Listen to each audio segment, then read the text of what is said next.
Estamos começando mais um programa Luz para os Meus Passos. Que alegria entrar na sua casa com este programa. Seja muito bem-vindo. Você que já nos acompanha há um bom tempo, você que está nos acompanhando pela primeira vez ou há pouco tempo, é uma alegria ter você aqui. Tanto pela TV Canção Nova, ou talvez você esteja pelo meu canal do YouTube, Frei Gilson Som do Monte, ou pelo canal de Dom José Francisco Falcão. Todos sejam bem-vindos. Um programa que tem feito tão bem a nossa alma e vamos meditar na Sagrada Escritura algo tão importante, o Antigo Testamento. Esse programa ele é muito importante. Aliás, é bom sempre ir explicar para você que eu e Dom José Falcão temos um outro programa juntos, quase que no mesmo formato, e muita gente confunde. Qual é a diferença de um para outro? A diferença é grande. Um dos programas que, inclusive, o nome é Força de Deus, nós tratamos sobre o Novo Testamento. E este aqui, Luz para os Meus Passos, Antigo Testamento. Claro que sempre a Bíblia vai fazendo relações, né? Então, em ambos os programas, lemos textos do Antigo e do Novo Testamento, mas aqui o foco é no Antigo Testamento, tá certo? Que, aliás, é o mais difícil de ser interpretado, de ser lido. Então eu quero convidar você a ficar conosco nessa jornada que não tem data para o término. Nós vamos até o Senhor permitir, tá certo? Quero antes também saudar Dom José Falcão, que já está aqui conosco. É uma alegria ter o senhor aqui conosco. O senhor está pronto para ser sabatinado mais uma vez? Sim, emparedado por vossa reverendíssima. É uma alegria estar aqui, Frei Gilson. Muito bom. Dom José, lembrando você que no programa passado nós estávamos falando sobre revelações e nós vamos dar continuidade a isso. Vimos essa palavra tanto no Antigo Testamento quanto no Novo Testamento, na boca de Jesus, e vimos também nas cartas, principalmente de São Paulo, né? Que teve revelações próprias de Jesus. E é isso que eu quero já começar perguntando para o senhor, Dom José. Hoje em dia, nós já vemos esse problema, né? A pessoa diz que teve uma revelação de Deus, uma revelação de Nossa Senhora, e muitas vezes é um engano, é uma mentira. A pergunta é se isso acontecia na igreja primitiva. E como é que se resolvia essa questão? Era problemático isso? E nessa que uma era falsa, como acreditar nas verdadeiras? Como que era? Isso existia na comunidade primitiva? Já existia. Esse problema foi objeto das atenções do apóstolo Paulo em várias cartas.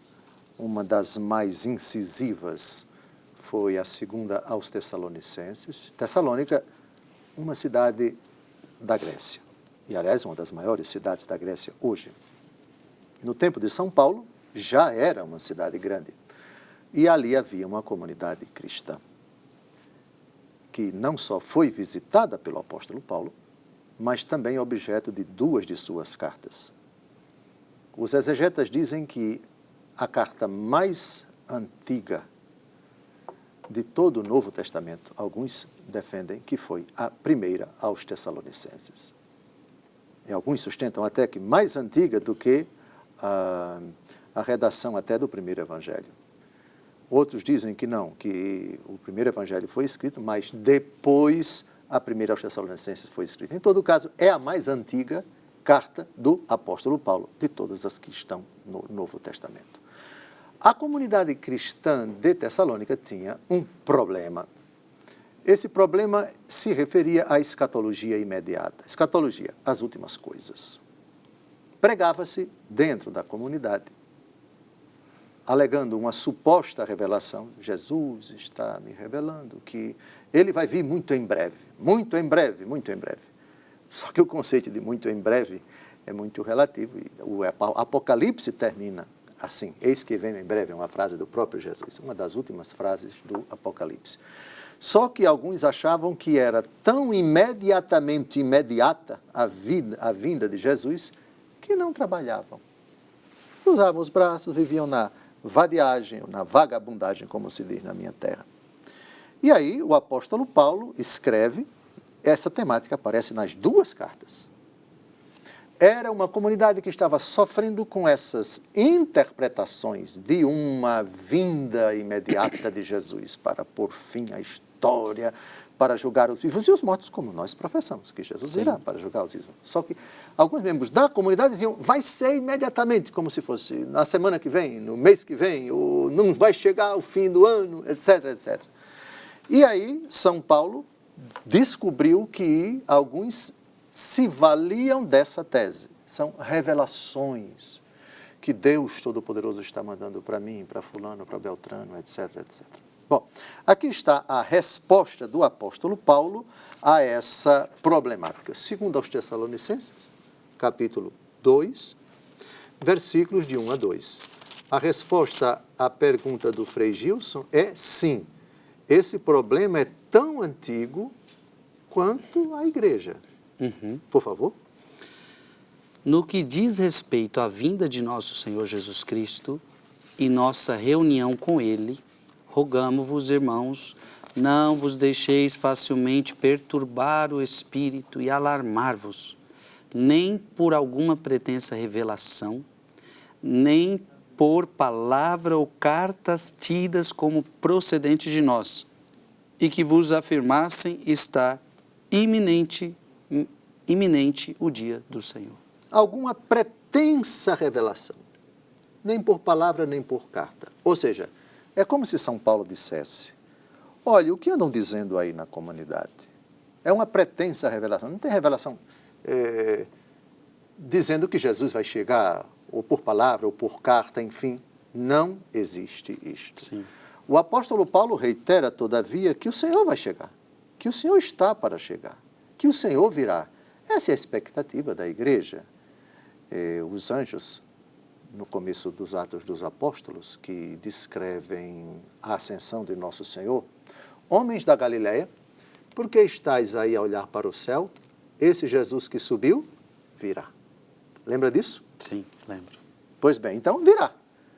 E quando a Bíblia diz em breve, vamos para o Apocalipse, por favor, eis que venho em breve. É a grande promessa de nosso Senhor, sem dúvida alguma. O problema é o que significa breve. É o tempo dele, né? É o tempo dele. 22:12 e 22:20. 22:12. Ah, sim, 22:12. Aí é onde eu estou. Sim. 22:12 e 22:20, é isso? Isso. Eis que venho em breve, e a minha recompensa está comigo, para dar a cada um conforme as suas obras. É a palavra do próprio Jesus. Eis que venho em breve. Pois bem, em breve.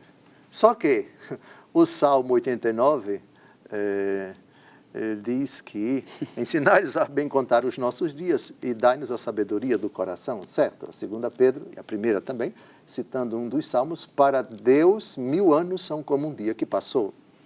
O entendimento que Deus tem de breve, para Ele que é eterno, que não está sujeito ao antes e ao depois, então 1000 anos. Ah, para nós é muito tempo. Para Deus, o que são 1000 anos? 1 bilhão de anos é a mesma coisa que um segundo. Então, na comunidade, essa expressão, Jesus vem em breve, levava uns a afirmar o seguinte, não, esse breve não vai passar do fim do ano, não. Então, se Jesus vai chegar, para que trabalhar, etc. Aí o apóstolo Paulo diz uma frase tremenda, quem não trabalha não deve comer. Vão trabalhar, vão ocupar o tempo de vocês. Enfim, não disse com esse sotaque alagoano, evidentemente. Mas era uma problemática baseada numa suposição suposta revelação. Segundo aos Tessalonicenses, capítulo 2, versículos de 1 a 2. Já havia, sim, esse problema, Frei Gilson, na comunidade. Paulo chegou a dizer, mesmo que um anjo baixasse do céu, alguma coisa assim. Aí é no prólogo da carta aos Gálatas, sim. Só que a Galácia, vamos ao começo da carta aos Gálatas. Se alguém anunciar um evangelho diferente do que eu anunciei, seja anátema, etc., e ele repete, ele endossa isso. Sim, a Galácia, ela tinha uma outra problemática. Não era tanto a escatologia, mas a doutrina da justificação. Mas, ou seja, pessoas que atribuíam uma revelação, um anjo que veio trazer uma revelação, da mesma forma deve ser ignorado se está contrário à doutrina que a gente ensina para vocês. A pregação propriamente que causava constrangimento ao apóstolo Paulo e o deixava indignado era isso. Se vocês não se circuncidarem, segundo a lei de Moisés, vocês não vão se salvar. Uhum. Esses pregadores, na comunidade da Galácia, eles espalhavam isso a 3x4. Não consta, pelo menos não me recordo, que isso era baseado numa suposta revelação. Não, era a mentalidade já do Antigo Testamento, mentalidade dos escribas, dos fariseus, etc. Não é? Mentalidade que levou São Paulo, quando ele ouviu isso dentro da comunidade cristã, ele protestou e subiu a Jerusalém para discutir o assunto com os apóstolos, e isso é narrado no capítulo 15 dos Atos dos Apóstolos. Não é tanto relacionada à suposta revelação, entendi. Não. Mas era uma problemática, vamos a ela, começo da carta aos Gálatas. Ó Gálatas insensatos, é a única vez, veja no capítulo 3, só o versículo seguinte, ó Gálatas insensatos, ou seja, doidos. Insensato é doido.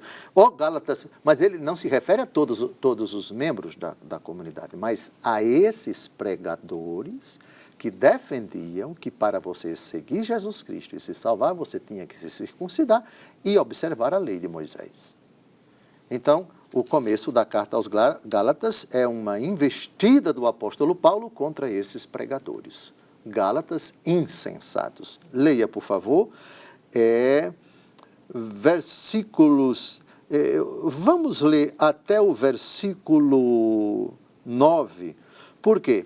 Porque, primeiro, é a única carta em que São Paulo não saúda os seus destinatários.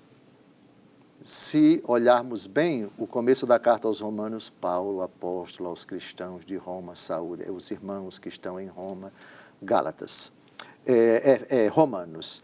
Depois, 1 aos Coríntios também ele faz uma saudação bonita, a 2 aos Coríntios faz uma saudação bonita, aos Efésios faz uma saudação bonita, aos Filipenses, que era uma comunidade muito cara para ele, que foi a única que ele aceitou ajuda financeira, Filipos na Grécia, mas aos Gálatas não.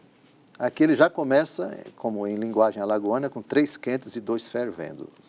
A sua leitura vai perceber que ele já começa indignado e tal, e a partir do versículo 11, asseguro-vos, irmãos, que o evangelho pregado por mim não tem nada de humano, não recebi.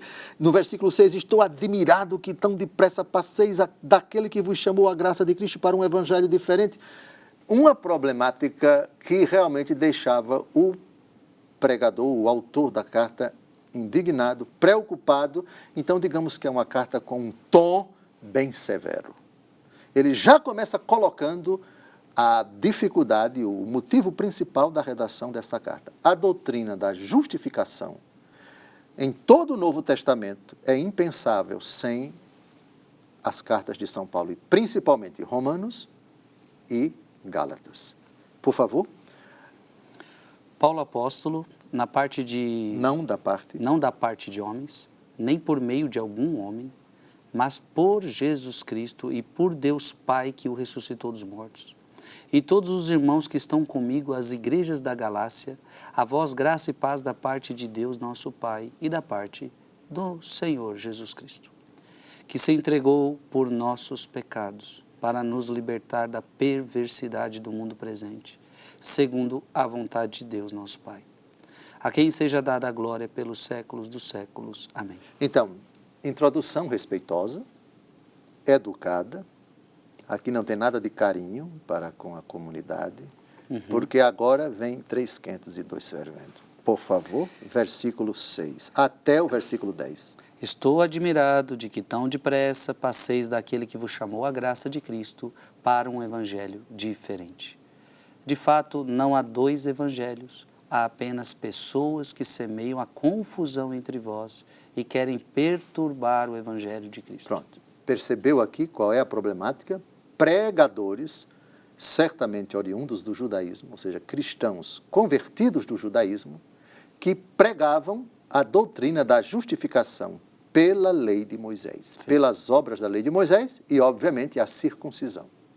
Continue, porque vamos chegar até o versículo 10, que agora vem uma ameaça. E que ameaça? Mas ainda que alguém, nós ou um anjo baixado do céu vos anunciasse um evangelho diferente do que vos temos anunciado, que ele seja anátema. Aqui ele não disse que existiu revelação. Mas se aparecesse uma revelação, ainda que fosse por iniciativa de um anjo, isso devia ser desconsiderado completamente. Então, continue. O termo revelação vai aparecer no versículo 13, né, que a gente já leu. Já leu. Sim. Repito aqui o que acabamos de dizer: se alguém pregar doutrina diferente da que recebestes, seja ele excomungado. É porventura o favor dos homens que eu procuro ou o de Deus? Por acaso tenho interesse em agradar aos homens? Se quisesse ainda agradar aos homens, não seria servo de Cristo. Digamos assim que é o pastor, Sim. que escreve para uma comunidade que está sendo acossada, vamos usar, talvez seja expressão muito forte, mas que está sendo assediada ou sofrendo com essas pregações que não condizem com a novidade do Evangelho.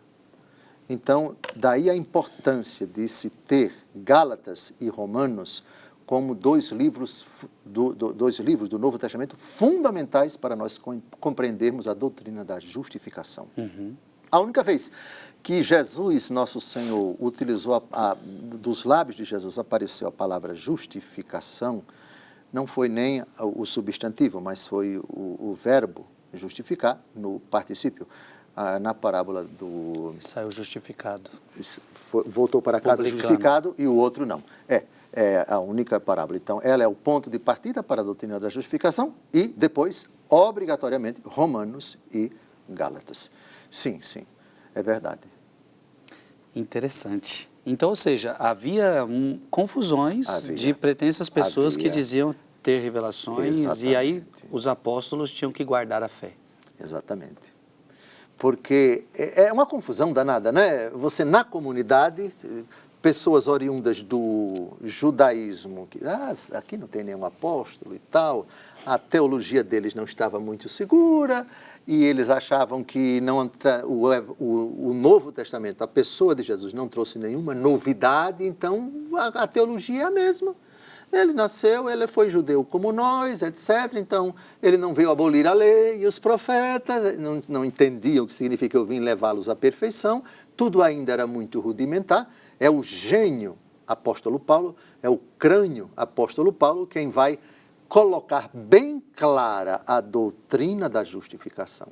Sim. Até a conversão dele e até as viagens dele, até que ele escreva Romanos, que ele escreva Gálatas, coloque anos aí, não é? Então, isso para vocês perceberem que a igreja, ela não nasce com uma teologia pronta.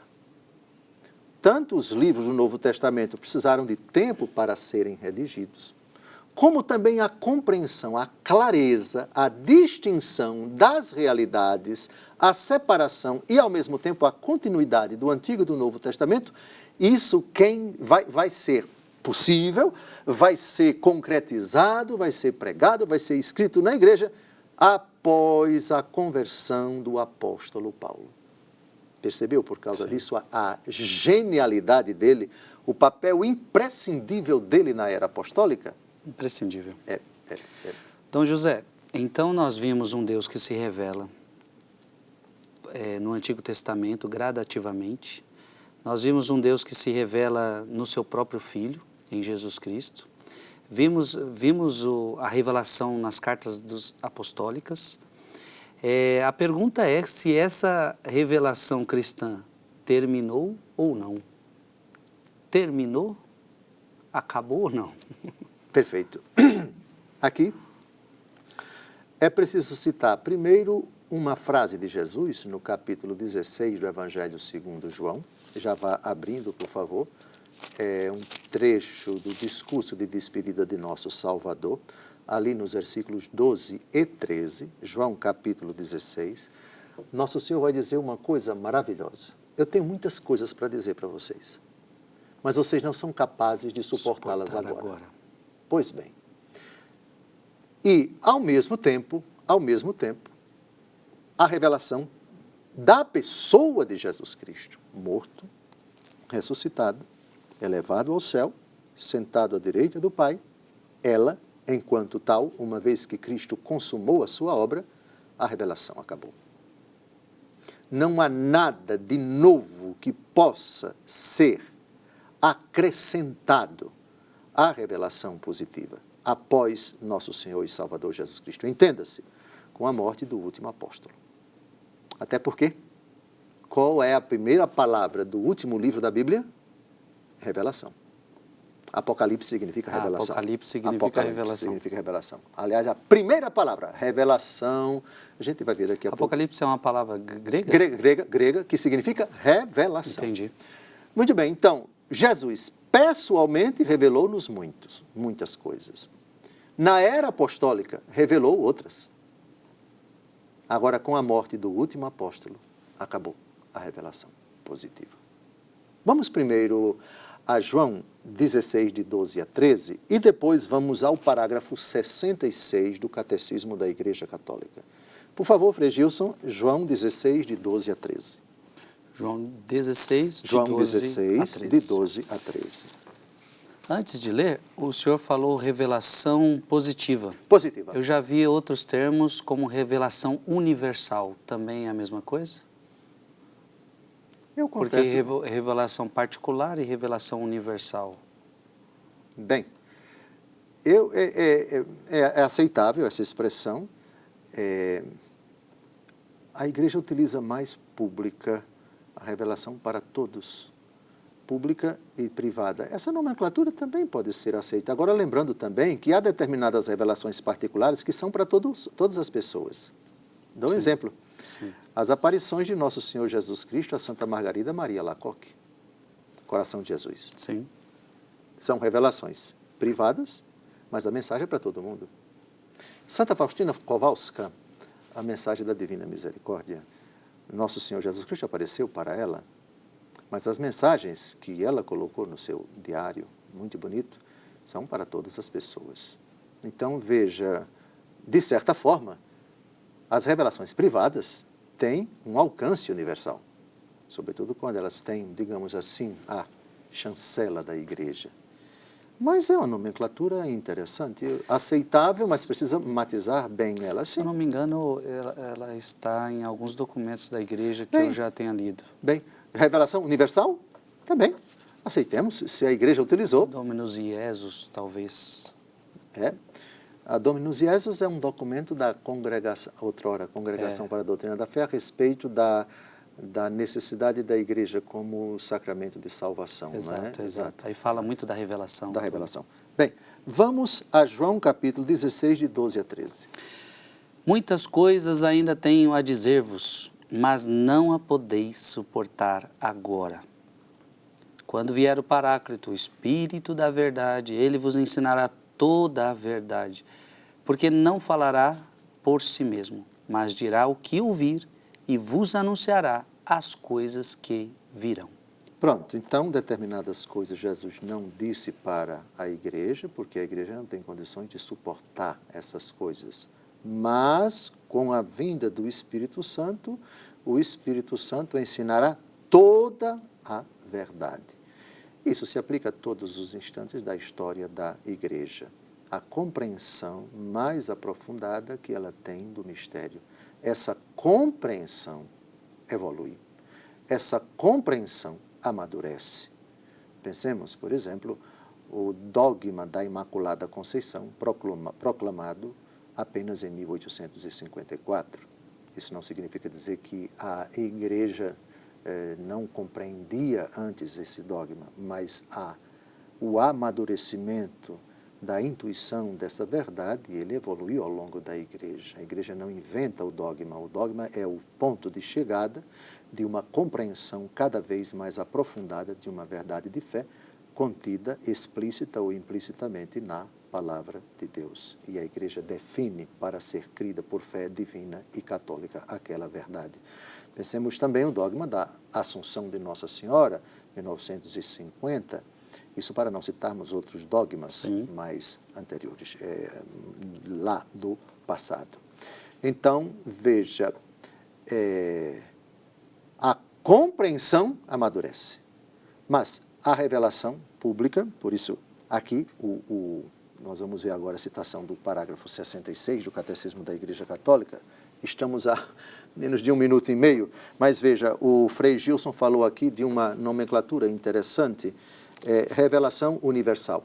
O Catecismo da Igreja Católica opta por revelação pública, parágrafo 66. Então, daqui a pouco, a gente vai ler esse texto, mas já antecipo para vocês, não vamos, não podemos, não devemos esperar nenhuma nova revelação pública antes da segunda vinda do Senhor. Ou seja, revelação pública acabou com a morte do último apóstolo. A conclusão é sua. Isso tudo é muito importante, que nós estamos estudando, e eu gostaria que você fosse acompanhando todo este processo. Obrigado, Dom José, por nos esclarecer tantas coisas. Jesus, eu até quero terminar lendo essa passagem de Hebreus, capítulo 1, versículo 1. Porque, olha que bonito, Dom José Falcão terminou dizendo, em Jesus termina a revelação com a morte do último apóstolo. Hebreus capítulo 1, versículo 1, muitas vezes e de diversos modos outrora falou Deus aos nossos pais pelos profetas. Ultimamente nos falou por seu Filho, que constituiu herdeiro universal pelo qual criou todas as coisas. São João da Cruz diz que em Jesus o Pai disse tudo. Por isso você dizer que tem outra revelação é como se a primeira não tivesse sido perfeita. É impossível dizer isto. Olha, é só o primeiro bloco e a gente já retorna para continuar este assunto maravilhoso.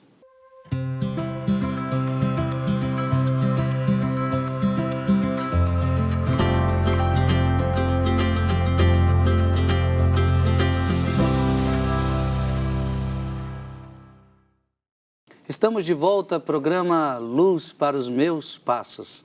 Terminamos o primeiro bloco com essa pergunta. A revelação cristã terminou ou será que ela ainda não acabou? Nós já temos a resposta, mas gostaria de saber do senhor se tem algo a acrescentar sobre isso. Tem sim, e acho que eu prometi citar literalmente um parágrafo do Catecismo da Igreja Católica. Na verdade, são dois. O parágrafo 66 e o parágrafo 73. No parágrafo 66, é dito que nenhuma revelação pública a gente pode esperar. Pública no sentido de dirigida à igreja e dirigida a todas as pessoas. Não vai acontecer mais nada. Sim. Nesse sentido. Aqui está o Catecismo da Igreja Católica, Frei Gilson vai ler, ele é o leitor oficial, parágrafo 66 do Catecismo da Igreja Católica. Parágrafo 66. Acompanhe aí na tela do seu celular, do seu computador, do seu televisor. O título é Não haverá outra revelação. A economia cristã, portanto, como aliança nova e definitiva, jamais passará. E já não há que esperar nenhuma nova revelação pública antes da gloriosa manifestação de nosso Senhor Jesus Cristo. Todavia, embora a revelação esteja terminada, não está explicitada por completo. Caberá à fé cristã captar gradualmente todo o seu alcance ao longo dos séculos. Terminada, mas não explicitada. O que é explicitada? Explicitar uma coisa é torná-la bem clara, Sim. bem evidente, bem mastigadinha, digamos assim. É um mistério, a revelação, E a compreensão desse mistério, dado que a compreensão é uma realidade própria do ser humano, e o ser humano é imperfeito, ele pode amadurecer a compreensão desse mistério. Isso se aplica aos seres humanos tomados individualmente, na igreja, Frei Gilson, Dom José, a Dona Maria, o seu Amâncio, etc. E a igreja como um todo. Então, a revelação acabou, mas a explicitação dela ainda não. Portanto, ela é passível de um aprofundamento, de um crescimento. Está terminada a revelação, mas não está explicitada por completo. Essa é a primeira pontuação. Mais na frente, no parágrafo 73 do Catecismo da Igreja Católica, já no finalzinho desse assunto tão importante, a Igreja vai dizer o seguinte, parágrafo 73. Deus revelou-se plenamente enviando o seu próprio Filho, no qual estabeleceu sua aliança para sempre. O Filho é a palavra definitiva do Pai, de sorte que depois dele não haverá outra revelação. O Filho é a palavra definitiva do Pai. Pronto, o que o Pai tinha para falar para os homens começa com Abraão. Deixa a tua casa, tua parentela, vai para onde eu te indicar, eu te farei o pai de uma grande nação, abençoarei os que te abençoarem, amaldiçoarei os que te amaldiçoarem, etc. Depois ele fala com Isaac, fala com Jacó, fala com seus filhos, fala com Moisés, fala com o povo conduzido por Moisés, fala por Josué, fala pelos juízes, fala no tempo dos juízes, fala no tempo dos reis, fala pelos profetas, fala no culto, Antigo Testamento, até chegar à plenitude dos tempos. Aí São Paulo utiliza uma expressão muito bonita na carta aos Gálatas.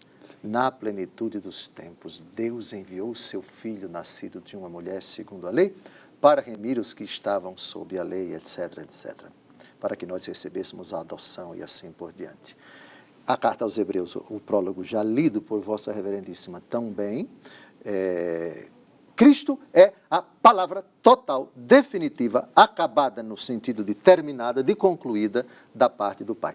Não há outra revelação pública, ninguém espere outra revelação pública. Percebeu aqui? Revelação pública. E o catecismo colocou, não haverá antes da manifestação da segunda vinda, ou seja, a última que vai acontecer é a segunda vinda, é uma manifestação pública. Disse tudo, perfeitamente. Então, a resposta à sua pergunta é não. Sim. Não haverá outra revelação. Dom José, o fim da revelação pública acontece exatamente, então, com a morte, ressurreição, a ascensão de Jesus, o senhor já falou um pouco disso, mas ou com a morte do último apóstolo? A morte do último apóstolo. Então vamos agora provar que a revelação só acaba com a morte do último apóstolo vendo uma obra, sim, a última, sim, cujo nome, Apocalipse, significa revelação. Tudo aquilo que o apóstolo João viu na ilha de Patmos, ele colocou por escrito. Escreve estas coisas. Isso significa que Jesus não quis revelar aquelas coisas enquanto estava antes de sua morte. Para o próprio João, esperou, morreu, ressuscitou, enviou o Espírito Santo, deixou que a igreja cumprisse a sua missão no primeiro século. O próprio João, lá no finalzinho, na ilha de Patmos, a última etapa da revelação pública de Jesus é ele ditando para São João.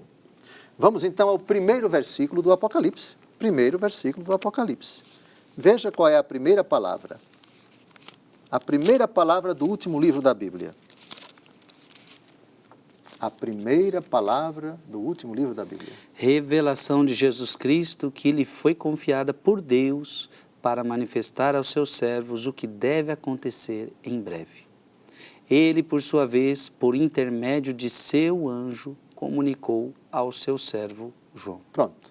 A revelação de Jesus Cristo acaba no final do século I, que foi a data provável para a redação, muito provável, da redação do Apocalipse. Aqui está falando por intermédio do seu anjo. Sim. Ele usou um anjo como intermédio para falar? Vários anjos aparecem como interlocutores, não é? Vários anjos falam, vários anjos atuam, vários anjos são protagonistas de várias cenas do Apocalipse. Mas também o próprio nosso Senhor Jesus Cristo, veja os capítulos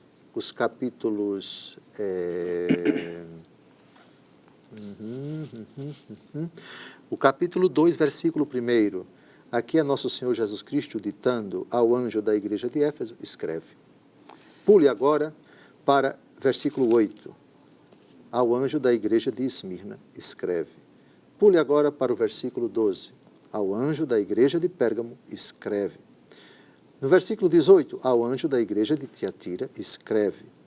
No capítulo 3, versículo 1, ao anjo da igreja de Sardes, escreve. Versículo 7, ao anjo da igreja de Filadélfia, escreve. Versículo 14, ao anjo da igreja de Laodiceia, escreve.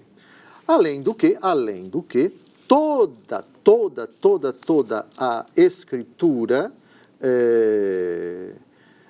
o Apocalipse é um grande ditado.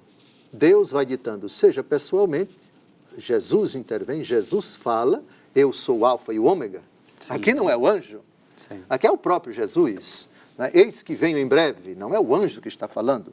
Mas muitas outras cenas, Jesus falando por meio do anjo.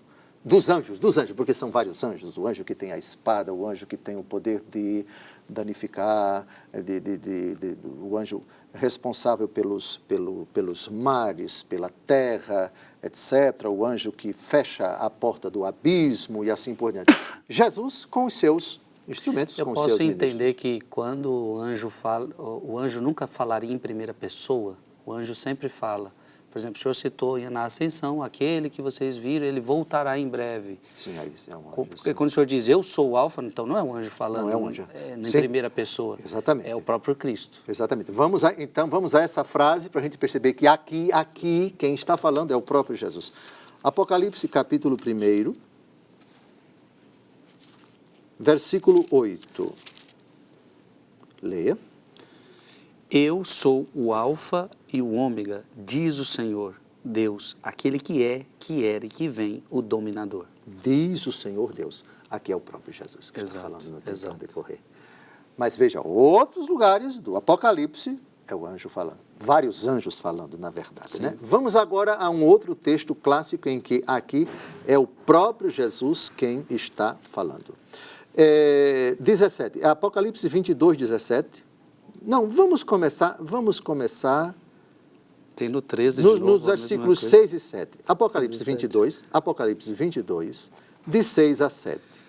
Ele me disse, estas palavras são fiéis e verdadeiras, e o Senhor, Deus dos espíritos dos profetas, enviou o seu anjo para mostrar aos seus servos o que deve acontecer em breve. Muito bem.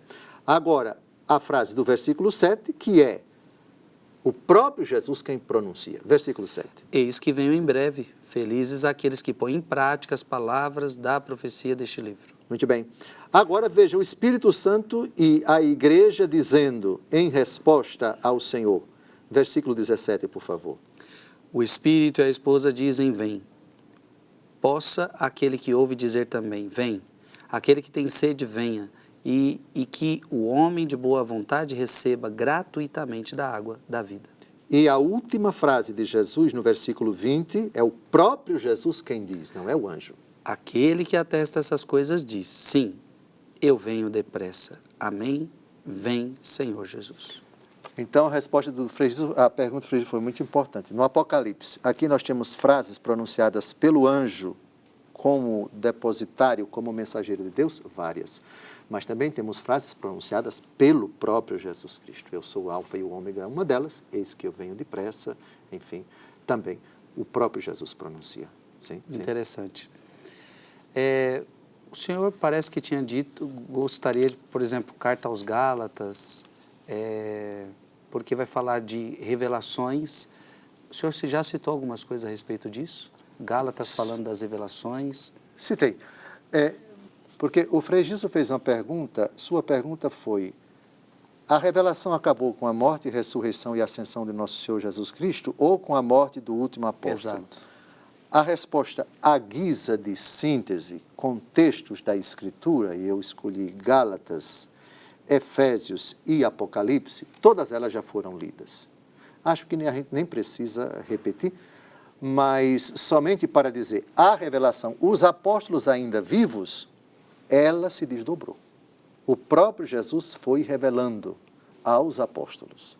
A última etapa da revelação positiva em Jesus Cristo acontece com a morte do último apóstolo. Até a morte do último apóstolo, Apocalipse. Então, tema muito caro para São Paulo, tema muito caro também para São João. Aliás, São João, nenhuma carta de São Paulo teve esse título, Revelação. Sim. Mas a carta de São João, sim. Como quer dizer? A revelação acaba aqui.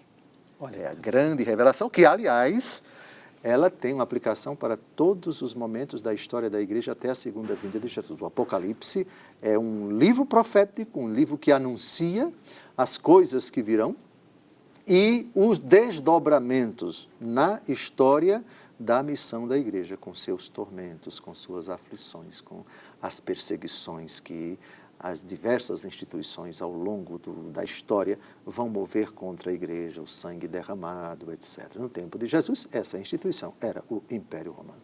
Ao longo dos séculos, e aí muitas modalidades de realidades hostis à igreja vão assumindo diversas manifestações. Sim. Ô, Dom José, só para ficar claro agora na nossa cabeça, na cabeça de todo mundo que está assistindo, porque a gente entendeu o seguinte, Deus se revelou e isto eu preciso crer, eu preciso abrir meu coração. Chegou uma hora que o Senhor chegou a dizer que os sábios e entendidos, pelo seu orgulho, podem não entender, somente os simples, os humildes vão captar essa mensagem. Mas alguém pode se perguntar, tudo bem, mas essa revelação está onde para que eu creia? Sim. Então, é a Sagrada Escritura e a tradição, por exemplo? Ou é isto? O magistério da igreja? Essa tradição, Sagrada Escritura e magistério? Ok. Boa pergunta. Vamos responder em duas etapas. João, capítulo 17, versículo 17. Tua palavra é a verdade. Ah, bom. Eu fico feliz que o Frei Gilson já está santamente contaminado pelo amor à Escritura, já está citando de cor os textos. Jesus está pedindo ao Pai para que os seus sejam santificados na verdade. E ele diz qual é a verdade. Leia. Santifica-os pela verdade, a tua palavra é a verdade. Pronto. Então, a revelação se manifesta na palavra, a palavra que santifica. Depois, a palavra não veio de paraquedas do céu direto para os homens. Foi fruto, primeiro, de uma experiência de fé, de uma presença na vida de Jesus, testemunhas oculares dos ditos, dos feitos de nosso Senhor Jesus Cristo, da sua ressurreição, na verdade, as aparições do ressuscitado, a igreja que prega, depois a igreja que escreve. Então, se trata de um livro de fé, escrito por pessoas de fé, para descrever aquilo que é o essencial da fé. Muito bem. Agora, a palavra, por ser da igreja, por ter nascido num contexto da igreja, não pode ser concebida sem a igreja. Lucas, capítulo 10, versículo 16. Quem vos ouve, a mim ouve. Quem vos rejeita, a mim rejeita. Então, é impossível se falar da categoria revelação cristã sem Escritura, primeira fonte da fé, e o ensinamento da igreja. Vamos chamar de tradição e magistério. Lucas 10, 16. Quem vos ouve, a mim ouve, e quem vos rejeita, a mim rejeita, e quem me rejeita, rejeita aquele que me enviou. Ou seja, rejeitou a pregação da igreja, rejeitou Jesus. Rejeitando Jesus, rejeita o Pai.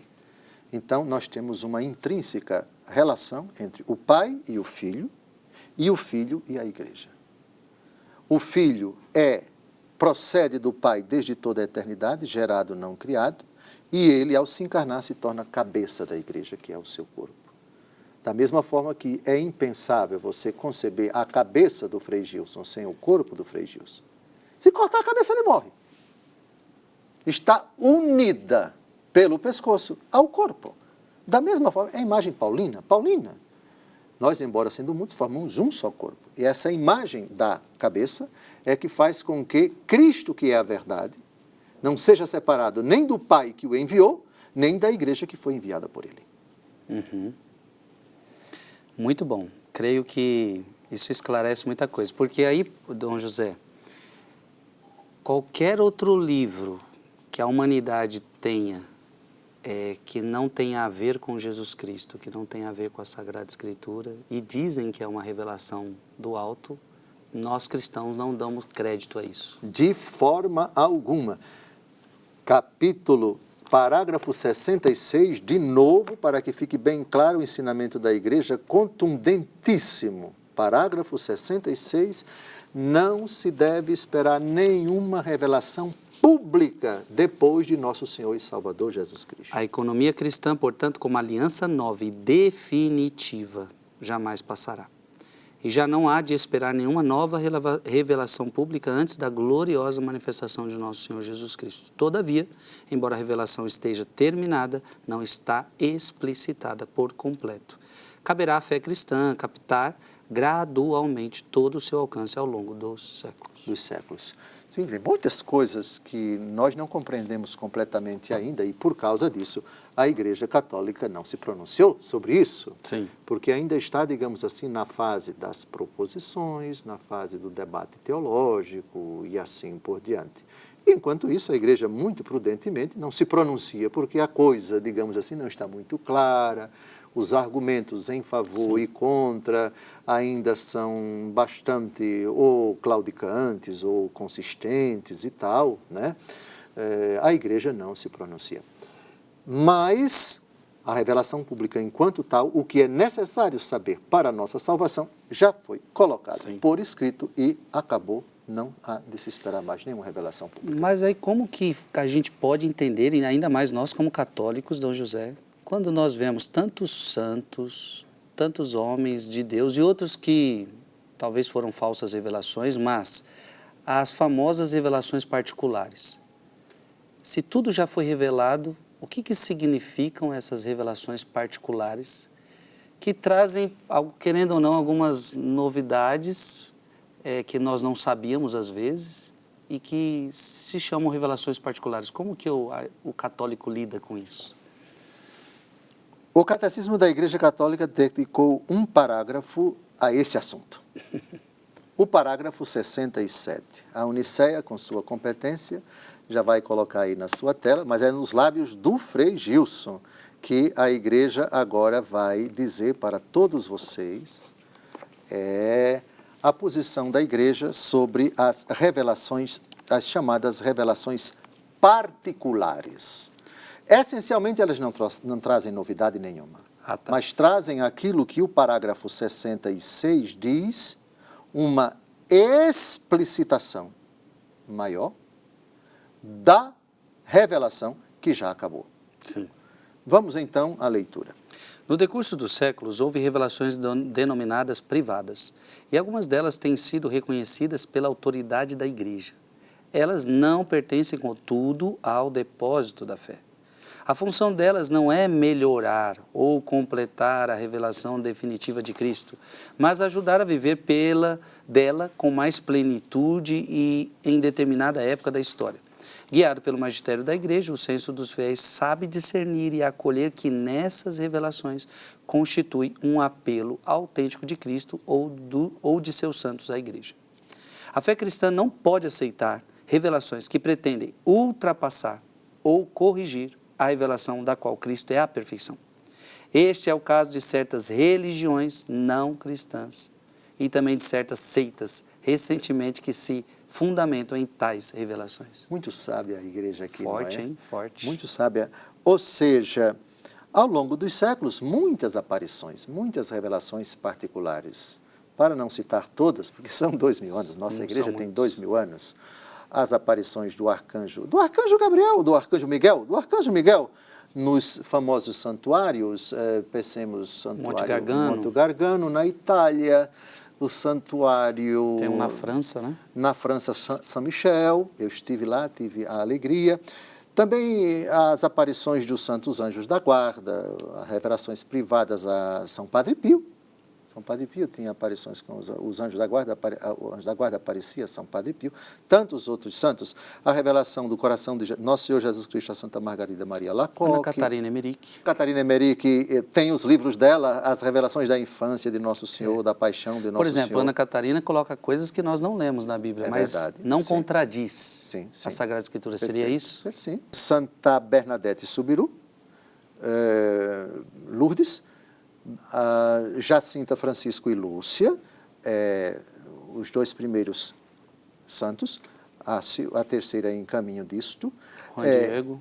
Sim, são o Juan Diego No México, Nossa Senhora de Guadalupe e tantos outros santos, né? La Salette, Maximina e... Meu Deus do céu. Ai, não lembro também. O nome do segundo menino, lembro, daqui a pouco depois eu lhe digo. Melanie. Melanie e Maximino. Melanie e Maximino, os dois videntes de La Salette. Sim, ao longo da história da igreja, tantíssimas aparições. Sim. Agora, qual é o papel dessas aparições? Não é melhorar, não é completar a revelação, de forma alguma. É ajudar a viver dela com mais plenitude em determinada época da história. Qual é a mensagem central de Fátima? É esta. Qual é a mensagem central de Lourdes? É esta. Qual é a mensagem central? Agora temos um documento bonito, belíssimo, a respeito de Medjugorje, do Dicastério para a Doutrina da Fé, digamos assim, um sinal verde para as aparições. Depois de tanto tempo, Depois de tanto tempo. Ou seja, o discernimento da igreja é muito verdade. profundo, né? Pois bem, então, essas aparições particulares, primeiro, elas não fazem parte do depósito da fé. Você não é obrigado a acreditar nelas. Por outro lado, sobretudo aquelas a respeito das quais a igreja se pronuncia. São João Paulo II esteve em Lourdes, esteve em Fátima, esteve em Parelemonial de Santa Margarida Maria Alacoque. São João Paulo II esteve no santuário de Santa Faustina Kowalska, a aparição do Jesus Misericordioso. Mesmo não fazendo parte, não integrando o depósito revelado, você não pode debochar, você não pode ridicularizar e dizer que é mentira. Você não é obrigado a acreditar. Também não é, está proibido de caluniar, de desprezar, de ridicularizar. Epa, alto lá. Se não faz parte do depósito revelado, mas dado que há uma certa sinalização, digamos, do magistério da igreja, um respeito imenso, porque a mensagem central de Fátima não acrescenta nada à revelação positiva. É um convite à oração. Jesus pede a oração. A penitência. Jesus pede a penitência. Conversão, mudança de vida, consagração ao Imaculado Coração de Maria e assim por diante. Então, a finalidade é exatamente essa. Não é melhorar, não é completar, mas nos ajuda a viver a revelação positiva e, de certa forma, ela nos dá uma explicitação, isto é, torna mais claro, insiste mais naquele aspecto. No caso, Fátima e Lourdes e La Salette, particularmente, convertei-vos e crede no Evangelho. Orai, orai, fazei penitência, etc. O que o anjo de Portugal pede aos pastorinhos um ano antes das aparições de Nossa Senhora e assim por diante. Sim, mas essencialmente Lourdes, Fátima, La Salette, Parelemonial, Santa Faustina Kowalska, todas essas aparições, elas não melhoram, não aperfeiçoam o dado da revelação, mas uma exortação a que vivamos mais intensamente essa revelação, uma forma de explicitar aquilo que já está positivamente colocado no dado revelado. Muito bom, muito bom. E é bonito, né, ver a doutrina da igreja, porque a revelação de Cristo foi perfeita, né? Então não vem corrigir, não vem melhorar, mas é como se fosse avisos, né, Dom José? Parece que a humanidade de vez em quando precisa de um tranco, precisa de um aviso. Então é aquela coisa, a gente já sabe, está ali na palavra, mas às vezes a gente precisa de um aviso e vem algumas revelações para nos ajudar. Vamos nos despedir? E vamos pedir a bênção de Deus. Espero você no próximo programa. Abençoe-vos Deus Todo-Poderoso, Pai, Filho e Espírito Santo. Amém.